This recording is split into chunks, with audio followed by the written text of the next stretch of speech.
अगर आप की श्रद्धा विश्वास है तो ज्ञान एक ड्रॉप है, एक बूंद है।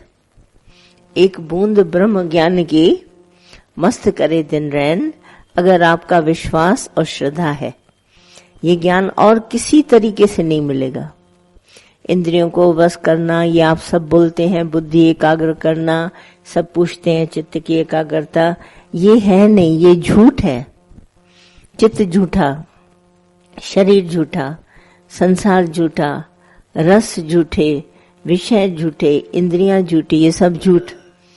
एक तुम्हारी श्रद्धा और विश्वास, ये सत्य है। सत्य के द्वारा ही सत्य पाया जाएगा और कोई इसका रीजन ही नहीं। जहां आपकी जैसे पराकाष्ठा एक वर्ड आता है, मना टॉप पर आपकी श्रद्धा और विश्वास पहुंचा, आपको पूरा का पूरा ज्ञान एक बूंद में मिलेगा।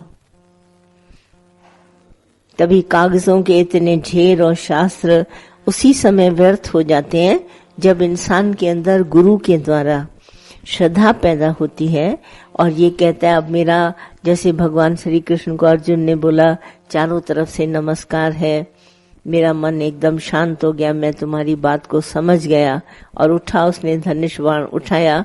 इसी उससे उठाया कि मौत है नहीं और मारने वाला मैं नहीं हूं। उसको इस बात का पक्का विश्वास हो गया कि मैं मारने वाला नहीं हूं, मौत है नहीं। दो बातें उसको लड़ाई के मैदान में भगवान श्री कृष्ण ने एक्सप्लेन करी। देयर इज नो डेथ, आत्मा अजर अमर है और आत्मा अजर अमर होने से मरती नहीं है, और हम तुम में से कोई भी मारने वाला नहीं है, क्योंकि झूठ कभी भी नहीं मार सकता। जब तक हमने इस तरह से इसको झूठ नहीं किया है, जाने वाला नहीं समझा है, तब तक हमारे अंदर विश्वास जागृत हो और एक बूंद में आप ज्ञान ले लें, इतना मस्त हो जाएंगे, आप कहेंगे मुझे अधिक सुनने की बिल्कुल भी आवश्यकता नहीं। कान आपके उसी दिन बंद हो जाएंगे जिस दिन आपको अपने अंदर उस बूंद का पता चल गया। फिर बाहर से आप ज्ञान नहीं सुनेंगे, अंदर का भीतर का आपका अनुभव, आपकी निष्ठा खुद ही आपको आगे चलाएगी। ये सिर्फ एक बूंद का ज्ञान है। उस एक बूंद की श्रद्धा विश्वास के लिए हम इतना सब गुरु के पास आना, सत्संग करना और ये शास्त्र उठाना, जब वो एक बूंद जाग जाए। एक बूंद इतना तुम्हारे को अंदर में आनंद देगी, बोलेगी बस मिल गया जो था कि मिलना, काम क्या बाकी रहा। बहुत सरल ज्ञान है और दादा ने तो और भी हम सबको सरल कर दिया। देखो क्या झूठ है क्या सच है, सिर्फ इसको पहचानो। तुम लिस्ट बनाओ, झूठ क्या है। जगत झूठा, शरीर झूठा, मन झूठा, बातें झूठी, इंद्रियां झूठी, ये सब झूठ, विषय विकार जितने भी सब झूठ। झूठ का अगर खेल चलेगा, आप सच कैसे पहचानोगे? आपके अंतःकरण में झूठा झूठा खेल चलता है तो आप उसी खेल में बिजी हैं। जैसे पिक्चर चलती है झूठी, हुआ कुछ नहीं है, कोई मरा नहीं है, पर कहानी में है कि मौत आई है। वास्तव में वो हीरो मरा नहीं है, उस हीरो ने चोरी भी नहीं करी, हाँ, मगर स्टोरी में आया है कि वो मरा, उसने चोरी करी, पकड़ा गया। ये कहानियां हैं, ऐसा हुआ नहीं है, मगर ऐसा होता हुआ दिखाते हैं। तो उसकी वजह से हम उसमें पिक्चर में पूरा वक्त इन्वॉल्व हो जाते हैं, बिजी हो जाते हैं। अपनी लाइफ के पिक्चर में हुआ हमारे साथ कुछ नहीं है, न हम पैदा हुए न हम मरेंगे, न हमारी चोरी हुई है न हमारा कोई धन है, कुछ नहीं है, पर हमारे जीवन की कहानी तो बनी हुई है ना। उस कहानी में हम अपने आप को एंटरटेन कर रहे हैं।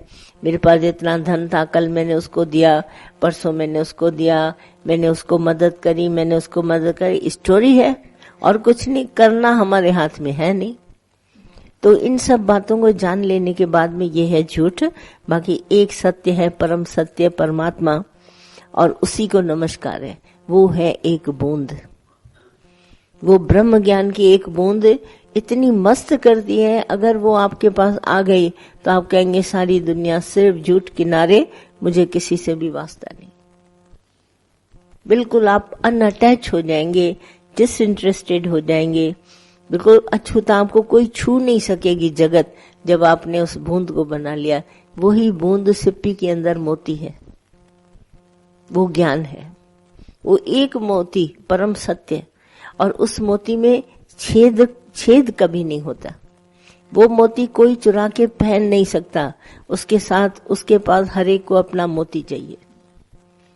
वो मोती हर एक बनाता है, अपने अंदर बना के इतना मस्त रहता है, दूसरा उसके मोती को देखकर आकर्षित होता है। अरे इसके जीवन में ऐसा, इसके जीवन में ऐसा, वो देखकर सारी जनता उसके ऊपर आकर्षित होती है, मगर वो कहीं नहीं देखता, बिल्कुल अपरसु, छूता ही नहीं, उसका विचार ही नहीं किसी को टच करता, मिलता ही नहीं। एक थॉट, दादा कहता था, मेरा एक सिंगल थॉट तुम्हारे किसी विचार से नहीं मिलेगा जब तक तुम अपने सारे ख्याल हटाकर मेरे से नहीं मिलाओगे। ब्रह्मज्ञानी कहते हैं, मेरे से विचार मनाओ, it is my will is being done. देखो, निराकार की मर्जी होती है, और ब्रह्मज्ञानी गुरु कहता है मेरी मर्जी हो रही है। उस मर्जी को कह रहा है, it is my will being done, मेरी मर्जी हो रही है। निराकार से उसने साकार ने अपनी मर्जी मिला दी और खुद ये निराकार हो गया। देखिए, कोई प्रश्न उसके पास नहीं रहा, कोई आर्ग्यूमेंट नहीं है, कुछ नहीं है, और मस्त बैठा है। जिस तरह आप निराकार देख रहे हैं, आकाश मस्त है, हवा मस्त है, सूरज मस्त है, पृथ्वी मस्त है, ये जागृत अवस्था है इसकी मस्ती की। ऐसे ही ब्रह्मज्ञानी मस्त है। हवा का किसी सूरज से मतलब नहीं, सूरज का हवा से मतलब नहीं, किसी का किसी से कंसर्न नहीं, अनअटैच, डिसइंटरेस्टेड, और पांचों मस्त लगे पड़े हैं, जल, पृथ्वी, वायु, अग्नि, आकाश। ब्रह्मज्ञानी ऐसा हो जाते हैं, और कोई किसी को छू नहीं सकता। वो मस्ती उसके अंदर आती है जब इस सत्य को पहचानता है, न मैं किसी को मार सकता हूं, अकर्ता भाव, किसी को नहीं मार सकता हूं, और न कोई संसार में मरेगा। दिखाई सब देता है, मरता जीता, बोला ये पासिंग शो है। एक हीरो न जाने कितनी पिक्चर्स में मरा, मगर अभी भी वो जिंदा खड़ा है। ये है ब्रह्म स्वरूप आत्मा, मरेगा नहीं। शरीर अनेक धारण करेंगे तेरे और मेरे, मगर शरीर आएगा जाएगा, कपड़े चेंज होंगे, पर मैं आत्मा, मुझे कुछ नहीं होता।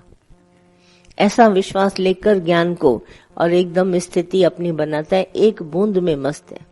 बहुत सरल है, पर हमको ये सच दिखाई दे रहा है। जगत, इसके विषय, इसके विकार, इसकी मौज, इंद्रियों का रस, ये सब सच है।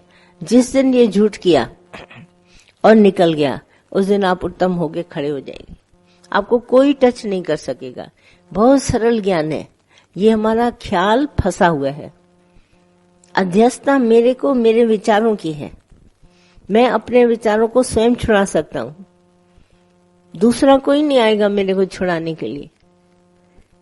जितने हमारे विचार सब झूठे झूठे संसार से जुड़े हुए, उसी से विचार आते हैं।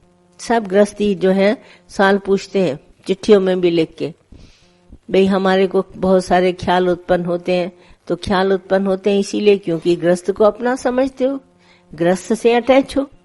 आज पड़ोस वाले ख्याल, गृहस्थ का ख्याल तुम्हें नहीं आता, तुम्हें अपने गृहस्थ का आता है, क्योंकि तुम अटैच हो, और क्योंकि गृहस्थ को सच्चा समझ रहे हो, तुमको जरूर उसका ख्याल आएगा। इसी ख्यालों में सारी तुम्हारी जिंदगी चली जाएगी। सब नकली ख्याल, असली इसमें कुछ नहीं, केवल एक परमात्मा ब्रह्म सत्य है और कुछ भी सत्य नहीं। और उसको जब तक नहीं पकड़ा, तब तक नकली विचारों के साथ उठना बैठना, खाना पीना, आना जाना सब हो रहा है, सब नकली। इसीलिए आखिर में क्या होता है, सब नकली। इतना अंदर में होता है कि इस शरीर का मजा तुम नहीं ले पा रहे हो। जो तुमको भगवान ने ये दैवी संप्रदा से मनुष्य चोला दिया, तुमने मनुष्य चोले का लाभ कब उठाया? जगत की वस्तुओं के साथ मिल करके इसको दुखी सुखी करते रहे। दुख सुख इसका धर्म नहीं है। मुझे शरीर मैंने धारण किया, आपने धारण किया, इसका धर्म दुख सुख नहीं है। जब इसमें चाह है तब दुख सुख है। आप इसमें से चाह निकाल दीजिए, ये कभी दुखी सुखी नहीं होगा। ये सुख का मार्ग है, और इतना मनुष्य चोला सुख का, इसमें एक क्षणिक भी दुख नहीं है। मगर इस चोले में जब हम आए हैं और हम जगत से अटैच हैं, तो बार बार दुखी और सुखी होते। वरना ये मनुष्य चोला मिला है प्रभु पाने के लिए, इतनी मौज है, इसके लिए सब देवी देवता तरसते हैं।